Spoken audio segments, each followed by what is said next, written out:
Сәлем достар, менің каналыма қош келдіңіздер. Бүгін мен сіздерге нан салма тағамның жасалу жолымен бөлісетін боламын.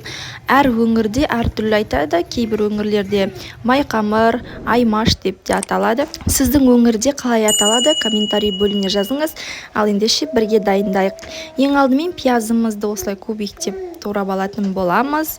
Одан кейін етімізді де солай кубиктеп тураймыз. Одан кейін бізге сәбіз қажет болады. Сәбізімізді де солай кубиктеп, әдемілеп турап алатын боламыз. Осы тамақты жасауға мен сіздерге кеңес беремін, себебі өте керемет болып шығады. Және де келесі кезекте бізде картопты да дәл осы видеодағыдай етіп кубиктеп турап алатын боламыз. Достар, егер менің каналыма тіркелмеген болсаңыздар, тіркеліп, лайк басуды ұмытпаңыздар. Одан кейін уже біз қызып тұрған тапамызға майымызды құйып, етімізді салып қуырып аламыз. 5 минуттай қуырылғаннан кейін оның үстіне пиязымызды саламыз, оны жақсылап араластырып қуырамыз да, одан кейін қызанақ пастасын саламыз. Бізде осындай томат дейміз, томатымызды салып араластырып, ендігі кезекте бізде жаңағы турап алған сәбізімізді, картопымызды саламыз. Одан кейін жақсылап бір араластырып алып, үстіне дәміне қарай тұзын, бұрышын саламыз. Келесі кезекте бізде өзімізге қажетті көз мөлшерде су құятын боламыз. Қайнап шыққаннан кейін астын жай қойып, жарты сағаттай көлемінде пісіріп алатын боламыз. Одан кейін қамыр дайындаймыз.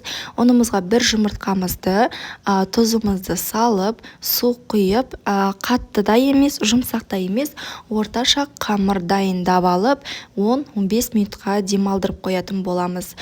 Қамырымыз демалып болғаннан кейін, жаңағы қазанымызға суымызды құйып, тұзымызды салып, суымызды қайнатып аламыз. Суымыз қайнағанша қамырымызды да жайып боламыз.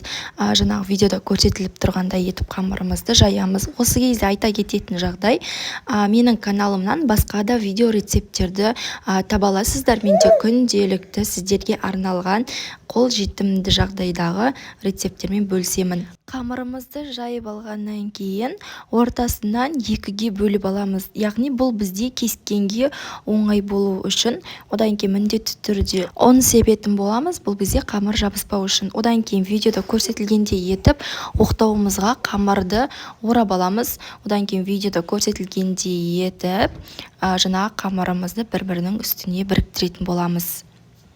Одан кейін уже әртүрлі формада кесе береміз. Сіздер бұмен кеспе көже дайындасаңыздар да болады, немесе дәл осылай спагетти дайындасаңыздар да өте әдемі болып шығады. Көріп тұрғандарыңыздай қамырымыз жақсы кесіліп жатыр, ешқандай да бір жабысып жатқан жері жоқ, өте әдемі шашыраңқы болып шығады, және де қалың да емес, тым қатты жұқада болмай шықты.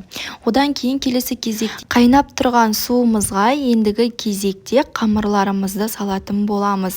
Барлық қамырымызды салып алғаннан кейін осылай шанышқының көмегімен қамырларымызды араластырамыз. Яғни бұл бізде жабысып қалмауы үшін қажет болады. Одан кейін 7-8 минут қайнатамыз. Көріп тұрғандарыңыздай біздің қамырларымыз әдемі болып пісіп шықты. Ешқандай жабысу жоқ. Одан кейін ыдысымызға салып, дайындап алған подливаны бетіне жақсылап құйып шығамыз. Арасын осылай араластырамыз, яғни бұл бізде жабысып қалмау үшін қажет болады. Сіздер де міндетті түрде жасап көріңіздер. Менің каналыма тіркеліп, лайк басуды ұмытпаңыздар. Ас болсын.